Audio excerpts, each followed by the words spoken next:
Hola, ¿qué tal amigas, amigos televidentes en Extra Plus? Un gusto saludarles, darles, por supuesto, la bienvenida a esta edición Sumando Vigores en Extra Plus.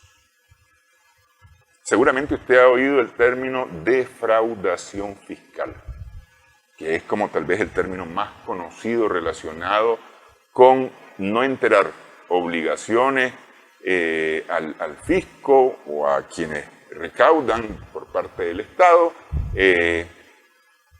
Y en principio existen sanciones que van desde las multas en adelante para quien no está enterando exactamente lo que debe de enterar.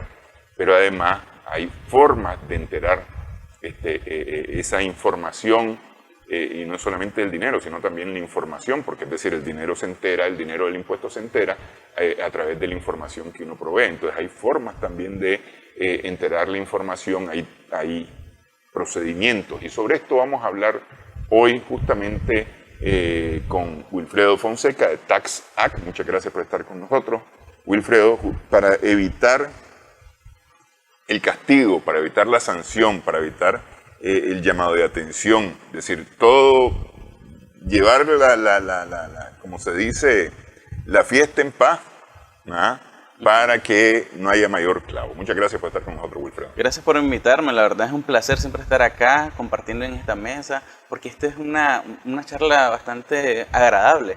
Compartimos conocimiento, damos algunos tips, algunas herramientas que puedan aplicar los que nos miran, y sobre todo nos sentimos bastante cómodos estar acá siempre. Qué bueno, sí. Porque además pues yo creo que el público también va agarrando el empresario, el pequeño empresario, el mismo emprendedor que a lo mejor no tiene que hacer todos los vericuetos del que está inscrito full, digamos, a lo mejor se ha inscrito en cuota fija, pero bueno, ya va viendo, porque va a haber un momento en que le va a tocar. Va a crecer. Y ese es el objetivo de evolucionar. Todo, crecer. Sí. Así es. Entonces ya va agarrando cábula y dice, bueno, aquí es donde tengo que ponerle ojo. Así es. Bueno, empecemos. ¿Cómo es el asunto ¿Qué es lo que hay que hacer? ¿Qué es lo primero que hay que hacer? Es decir, llevar las cuentas en orden, llevar la documentación, tener toda la documentación que soporte esas cuentas. Es decir, compré un lapicero para esta empresa, aquí está la factura de ese lapicero. Porque eso debe ser así. A veces uno no lo mira, ¿no? Y uno dice, pero si son 5 pesos, ¿y qué le hace 5 pesos a la empresa? No se van a dar cuenta. Ya está, los pongo yo, pues. Ajá, pero ¿y con qué lapicero estás escribiendo en esta empresa? Porque no está registrado que compras lapicero. Sí. La verdad es que cuando el emprendedor o la persona que ya tiene esa visión de ser negociante, después de aterrizar su idea de negocio o de implementar cómo va a comercializar lo que él va a vender, después se tiene que tomar el tiempo de decir cómo voy a llevar los controles. Porque en muchas situaciones, hay muchos casos, yo conozco muchas personas que ellos están enfocados en vender. Y está en toda la razón, porque la única forma de crecer en tu negocio es vender. Pero crecemos. Si no llevamos un control, realmente no vamos a crecer, sí. Porque puede ser que todo el ingreso que va dentro de la empresa se esté derrochando en diferentes gastos, o que no haya un control de que si apague esto o no pague esto, o cuánto estoy gastando en esto, y no llevo ese control. Entonces, antes de pasar a ese ingreso, ese flujo, porque lo va a haber, porque todas las ideas de negocio aquí en Nicaragua siempre se vende, aquí se vende de todo, porque nosotros somos ingenioso para la venta, para crear negocio y conseguir clientes. Eso es algo que creo que no diferencia. Entonces hay que tomarse también el tiempo ahora de cómo llevar este control. Es un control sencillo, como usted lo mencionaba, ingresos y egresos. ¿Cuánto estoy vendiendo? ¿A quiénes les vendo? ¿Y cuánto estoy gastando? ¿O cuánto me está costando el producto que estoy vendiendo? Es invertir ese tiempo. Porque esa información que nosotros vamos a determinar es lo que nos va a posicionar en un futuro nuestra empresa. El crecimiento nos va a posicionar sabiendo cuánto vendo, a quién le vendo y cuánto me cuesta y por qué gasto esto. Y eso es lo que nos va a permitir crecer. Cuando ya lleguemos a ese proceso, también tenemos que entender que como todo nicaragüense, nosotros tenemos que pagar tributo. todo lo que nosotros generamos en Nicaragua, en las ventas, va a generar un impuesto. Y como un contribuyente, sea inscrito o no sea inscrito, igual somos contribuyentes, debemos entender cuáles son los tributos que tengo que pagar. Y lo principal es tener un entendimiento previo de cuál es el sistema tributario, qué leyes lo conforman. Y las leyes que lo conforman tenemos la ley de el Código Tributario principalmente, que es lo que regula la relación entre la administración tributaria y contribuyente. Sí. Segundo, la ley de concertación tributaria, que es donde se establece todo el impuesto que nosotros vamos a pagar. Que es, digamos, relativamente la más reciente. Sí. Entró en 2013 se realizó. Después se hicieron reformas. La última reforma que se hizo fue en el periodo 2019. Entonces todo eso nosotros lo tenemos que entender, tener un entendimiento general. Como empresarios, como negociantes, como emprendedor, debemos entender por qué tengo que pagar impuestos y cuánto tengo que pagar impuestos. ¿Y sobre qué pago impuestos? Sí. Y tenemos la ley de concertación tributaria y también tenemos su reglamento. ¿Qué encontramos en el reglamento? ¿Cómo es el proceso para tributar? Entonces, entendiendo eso, bueno, estoy claro. Posteriormente a eso, yo debo entender cuáles son los tipos de régimen para saber que si estoy en régimen de cuota fija o que hasta qué punto puedo seguir estando en cuota fija. Porque en las cuotas fijas, como hemos mencionado, se paga algo mensual. Sí. Una cuota, como su nombre lo dice, fija. Entonces, en este sentido, yo debo entender cuáles son los requisitos para yo mantenerme acá. Y lo segundo, entender también las obligaciones, porque desde la cuota fija, la administración tributaria a través de la ley te establece cuáles son esas obligaciones. Y una de las obligaciones principales, como lo mencionamos al inicio, es llevar un control de sus ingresos y de sus gastos. Llevar un control de su inventario, guardar todas las facturitas chiquitas, porque eso te lo manda la ley y nosotros tenemos que cumplir con la ley que establecen, las que están vigentes aquí en Nicaragua. Entender los requisitos voy a tener una información que me va a servir para saber en qué momento voy a pasar al régimen general. Y sabiendo el régimen general, lo otro que debemos de comprender, cuáles son los impuestos que ya están en la ley de concertación tributaria que tengo que pagar a la administración tributaria y los tiempos en que lo tengo que declarar y pagar. Eso es lo principal que nosotros debemos entender cuando damos el paso de cuota fija a régimen general, porque vamos creciendo y ese es el objetivo de toda la empresa, crecer. Y más allá de lo fiscal, tenemos que entender también con quién yo quiero hacer negocio. Porque si una cuota fija, posiblemente él quiera hacer negocio con empresas grandes, con empresas que aquí venden millones, que son reconocidas, que tienen una excelente marca, que brindan un excelente servicio. Entonces, como nosotros queremos trabajar con ese tipo de empresas, ¿cómo nos miran hacia nosotros? ¿Será correcto desde una posición comercial, hablándole de una posición comercial, que yo quiera trabajar con una empresa reconocida en Nicaragua y que yo sea cuota fija cuando en realidad yo ya no estoy para cuota fija? Sí. O en algunos casos hay situaciones donde un tipo de actividad económica está como cuota fija cuando no lo permite. Entonces, yo no puedo estar haciendo eso, tal vez porque me conviene más, porque tengo menos obligaciones, tengo menos proceso administrativo. Pero ¿cómo me mira la empresa con que estoy trabajando? Claro, imagínate vos, soy importador de vehículos de lujo europeo, por decir alguna cosa, y estoy en cuota fija, no cuadra mucho el asunto. Sí, ¿no? Sí. Entonces, tenemos que también entender eso, mi posición comercial, mi marca, mi empresa, cómo se va a ver hacia mis clientes. Entonces, como yo quiero que me miren que voy llegando a la altura de ellos, que van a trabajar con personas serias, con una empresa que va a ser responsable y que cumple con sus impuestos, entonces debo de conocer para hacer mi estructura de costo, porque algunos impuestos afectan directamente el costo. Sí. Afecta directamente el presupuesto en la parte de los gastos operativos. Entonces debemos de entender cuáles son esos gastos operativos que me van a incrementar cuando yo paso al régimen general.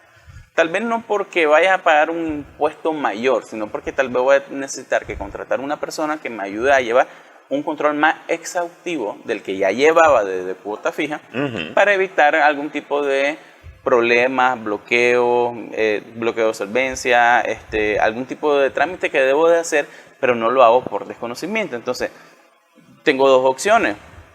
O me tomo esas tareas, yo como dueño de empresa, que no es lo conveniente, porque únicamente nosotros como dueño de empresa debemos de entender qué hay que hacer y delegar esas funciones para que las cosas se hagan bien. Sí. Pero sabiendo que tengo que saber, ¿verdad? O si no, no le voy a dar seguimiento si lo desconozco. Y en ese sentido, nosotros delegamos. ¿Qué es lo más preferible? Contratar a una persona para que se haga cargo de esa área. Entonces, esos gastos que se van a incrementar tienen que estar en tu presupuesto.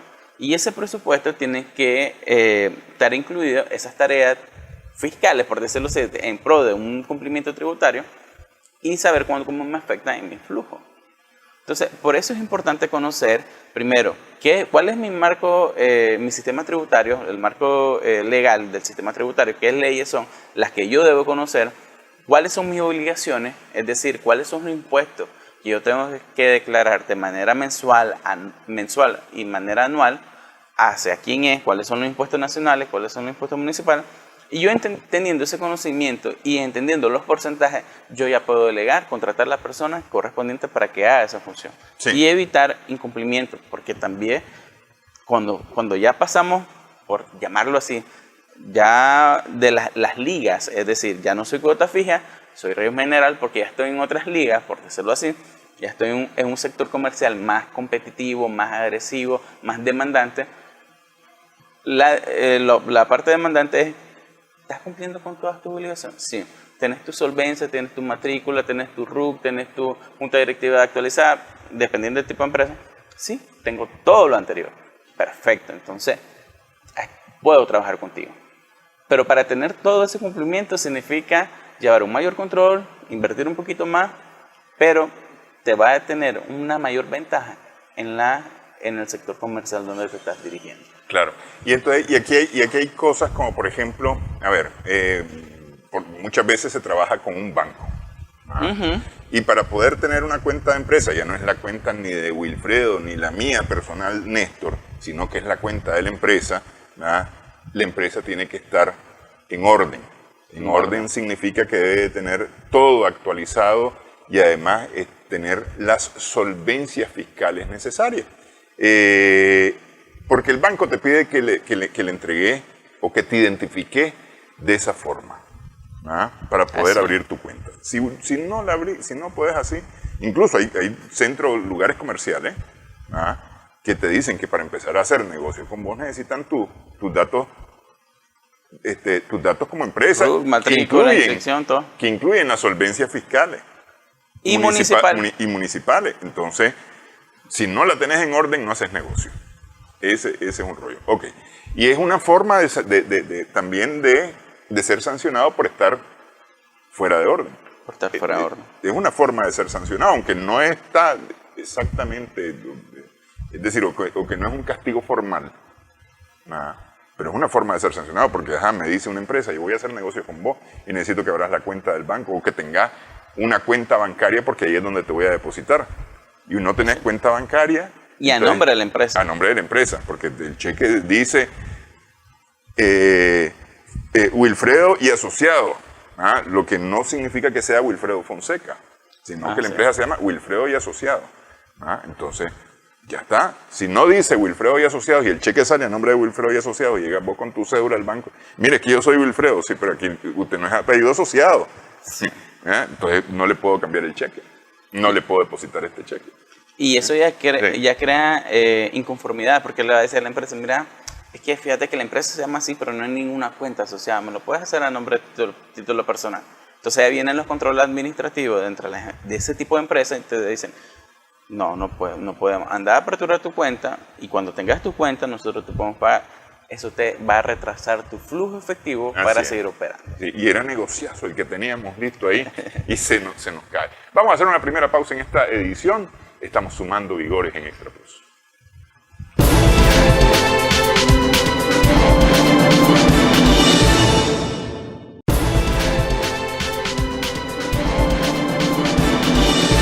continuamos en esta edición en Extra Plus con Wilfredo Fonseca de TaxAct. Estamos conversando, Wilfredo de CPA, es decir, contador público autorizado, es socio, fundador y director de TaxAct, esta empresa consultora que presta servicios justamente de asesoría para los temas fiscales y contables.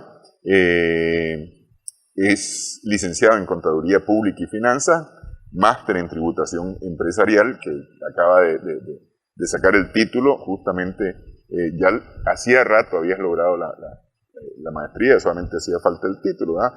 Y pues especialmente con TaxAct ha venido adquiriendo una amplia experiencia pues, en la asesoría tributaria para las empresas, ¿no? Ya sean estas comerciales, sean importadores, exportadores, hasta empresas que trabajan con la bolsa. ¿No? Sí, la bolsa agropecuaria. Con la bolsa agropecuaria. Okay. Decíamos, Wilfredo, que hay varias, o hay dos fechas importantes que los contribuyentes tienen que tener marcadas en el calendario. Aquí en el aparato tiene que estar puesto la alarma el día anterior, justamente para recordar que ese día es el tope. Los días 5 de cada mes y los días 15 de cada mes. Hablando de las mensuales. De las mensuales. Hablando de las mensuales. En las anuales el 31 de enero es la fecha clave. Sí, y diría yo que no un día antes, sino que pongan la alarma 7 días antes. No, digo, un día antes porque ya, en teoría, ya preparaste toda la documentación y demás, entonces, acordate que tenés que tenerla ya presentada Así este es. día. Sí. De hecho, parte de las recomendaciones que nosotros hacemos en términos generales a todos nuestros clientes es que se trate de hacer la declaración los primeros 3 días de cada mes. Es decir, 2 días antes que cierre el mes se comienza a procesar para que solo queden los 2 últimos días, por decirlo así. Si se puede hacer de manera quincenal un corte preliminar, sería excelentísimo, porque ya cuando llegamos a los primeros 5 días del mes, a veces caen, como popularmente decimos, encajonados. Por ejemplo, para la declaración de mayo, que se va a hacer el próximo 5 de junio, el 31 de mayo cae viernes, 1 de junio, sábado. Muchas empresas ya no trabajan. Sí. 2 cae domingo, entonces ya perdimos, digamos, 2 días. Y ahí venimos el 3 de junio a trabajar, a terminar el proceso y posiblemente hasta ese momento estemos iniciando. 3, 4 ya está con presión y se declara el último día 5. Y ocurre un bloqueo, ya no tenés tiempo, ya puedes caer en mora. Y si el 6 te toca hacer una negociación o actualizar tu solvencia porque te la piden por los procesos de pago de la factura de crédito del mes anterior, ya te atrasaste. Entonces, por este tipo de situaciones, de estos días que caen en fin de semana, que se pierden, que incluso en algunos 1 de mayo cayó feriado, entonces se tuvo que trabajar, es hacerlo con anterioridad. Hagámoslo con anterioridad.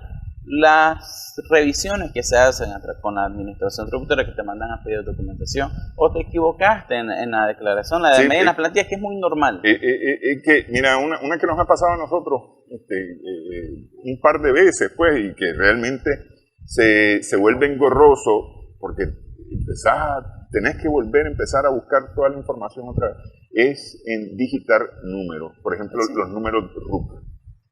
O los números de cédula cuando se trata de la declaración del IR, ¿no? A Wilfredo le hicimos Wilfredo Fonseca, entonces, y le hicimos esta retención, y el número RUC de Wilfredo está coincidente con su cédula, ¿no? Por ser persona natural. Entonces, pero resulta que en vez de poner el 001, pusimos 000. Ya está. Se te fue un 0 de más.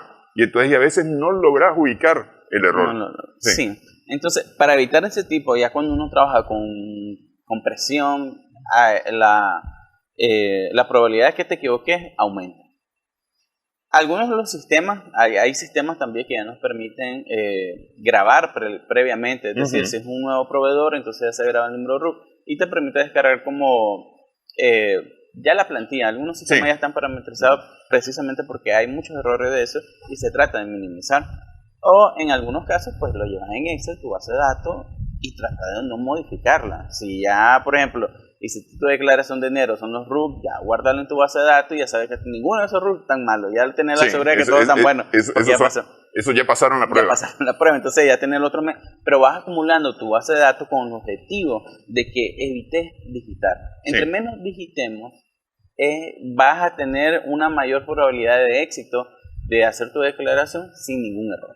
Entonces, también parte de las empresas o parte de lo que nosotros recomendamos es la automatización. Tenemos que automatizar nuestros procesos internos, administrativos y contables para evitar ese tipo de error, inconsistencias pequeñas que después se nos hacen grandes, como una bola de nieve, y ya nos atrasan un poco más. Sí, justamente.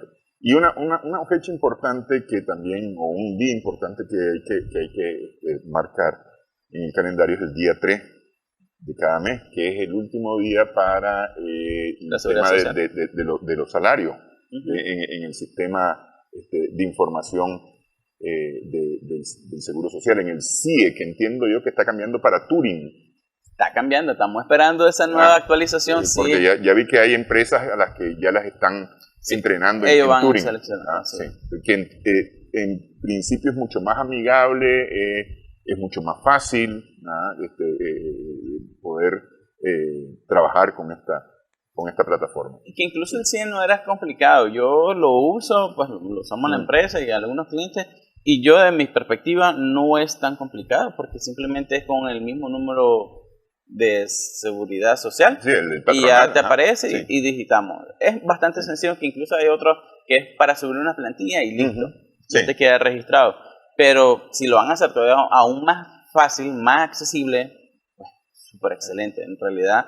Y aquí voy a algo que tenemos que validar, ya que lo mencionó con el CIE, que todos los salarios que nosotros reportemos a la Seguridad Social deben ser igual a los salarios que estamos reportando en la plantilla de retenciones. Eso tenemos que tener mucho cuidado con eso, porque hay situaciones que por alguna razón no son iguales. Y debemos entender que todos los sistemas tienen una información en común. Porque hay información cruzada. Y si ahora están actualizando, posiblemente hagan otro tipo de validaciones. Entonces, también debemos asegurarnos de eso, de que, ya que mencionó, que todas las declaraciones van de la mano. Por ejemplo, declaración mensual de impuestos, que son los impuestos nacionales que se declaran a través de la VET, Ventanilla Electrónica Tributaria, que es de la DGI.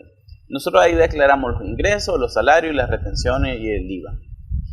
Esta declaración se enlaza los ingresos con los que nosotros declaramos en la alcaldía.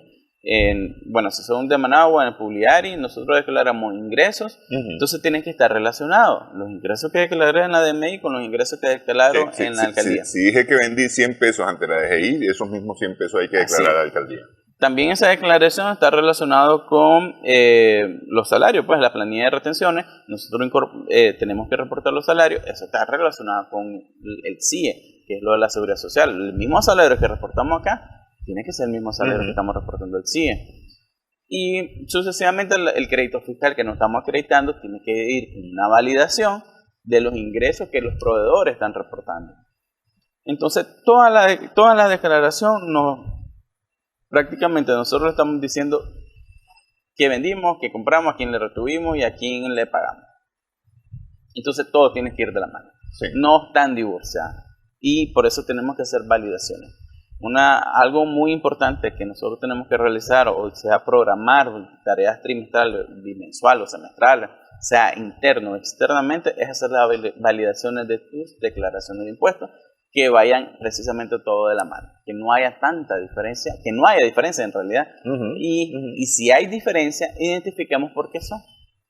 ¿Por qué son? ¿A dónde es que está exactamente el problema de esa diferencia, ¿no? Así es. Entonces tenemos que tomar en cuenta esas revisiones mensuales, bimensuales, o sea, que internamente lo haga otra persona, que no sea la misma persona que declara, o alguien externo. Va a depender la empresa, va a depender, pero el proceso no se tiene que saltar. Es decir, porque, por ejemplo, en la declaración ante la DGI uno viene y dice, bueno, es que yo al INSS le pagué tanto de laboral y tanto del patronal, es decir, que del laboral se considera para la retención del IR a cada a cada trabajador, ¿no? Es decir, ahí hay que hacer un cálculo para la retención del IR de cada trabajador.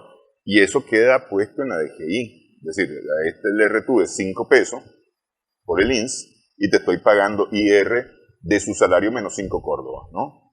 Ajá, sí. Ajá. Entonces, al INS yo le tengo que decir que estoy pagándole 5 córdobas que es el 7%, el 7.5% de ese salario. El 7%. El 7% de ese salario, y tiene que ser equivalente, no puede ser distinto. Así es. Porque llega la DGI, mira, aquí dijo que le pagó 100 pesos y aquí dice que le pagó 80. Espérate, a ver cómo. Y ahí es donde llega la Seguridad Social a pedir las planillas. Voy a hacer el proceso de fiscalización y te van a pedir la planilla, porque la DGI en otros casos, ellos son periodos anteriores o te hacen una revisión, pero lo que se enfoca en el mismo plazo, por decirlo así, en los 6 meses anteriores. El INS llega a revisar 6 meses. Ya se encuentra inconsistencia, ya se extiende. Pero en el INS está constante. El INS tiene una manera eficiente para cobrar y para hacer este tipo de revisiones. Son las personas que están como constantes en el seguimiento de las empresas. Sí, uno sabe que ¿cómo se llama? La factura del INS viene más o menos como el día 5 o 6 de cada mes aproximadamente está cayendo la factura del INS, que tiene que ver un tanto con haber declarado el 5, con haber dado toda la información del día 3, así es, etcétera, ¿no? Ok, ¿a qué sanciones nos podemos, desde dónde podemos considerar ya una sanción por una omisión, por una información mal dada? Ok, por ejemplo, la mayor sanción que nosotros podemos tener es que nos bloqueen nuestra solvencia fiscal y que esto evite hacer más negocio. Esa va a ser la peor sanción, que nosotros posiblemente nos duela más del bolsillo, porque no vamos a seguir generando dinero. Entonces, pero eso ya es algo comercial, pero en la parte fiscal debemos entender lo siguiente. Una declaración tardía cuesta 1.750 córdobas, solo de multa administrativa. Y un impuesto que dejaste de pagar, estamos hablando de las retenciones, por ejemplo, que se está atrasando los pagos, es un 5% mensual. Si estamos hablando del IVA, igual. Si estamos hablando del anticipo, es el 2.5%. Entonces, de manera mensual, nosotros podemos hacer los cálculos de si me retraso, cuánto me va a tocar pagar de multa. Sí. Este año, pues en 2024, no estamos pagando mantenimiento de la moneda. Porque tenemos una moneda que nos está deslizando. Entonces, pero la multa administrativa sigue vigente y la mora por cada día de retraso se va a generar. Que eso a veces es importantísimo y no se considera. Porque si son montos bastante cuantiosos, entonces la multa igual va a ser. Así es. Entonces, eso es principalmente. Pero como mencioné, si te bloquean la solvencia, deja de ser negocio en la actualidad. Entonces, mejor evitémonos y estemos en constantes revisiones y implementemos medidas de control. Medidas de control que nos permitan medir nuestra eficiencia y que nuestro crecimiento sea conforme el crecimiento que se necesita. Es decir, puedo crecer en venta, pero mi empresa administrativamente también debe crecer. Así es, sí. Bueno, Wilfredo, muchas gracias por esta explicación, para tomar nota, para ver y tomar acciones importantes para evitarse justamente las sanciones, los castigos. A veces es por un descuido. No hay dolo, no es por maldad, no es por querer no hacerlo, ¿no? Uno se descuida, simplemente. Entonces hay que evitar justamente caer en ese descuido para evitarse una sanción. Como dice Wilfredo, una solvencia no extendida o no estar solvente puede tener un buen negocio. Muchísimas gracias. Gracias por invitarnos. Vamos a hacer una pausa y hablamos de deporte, motos especialmente, al regresar.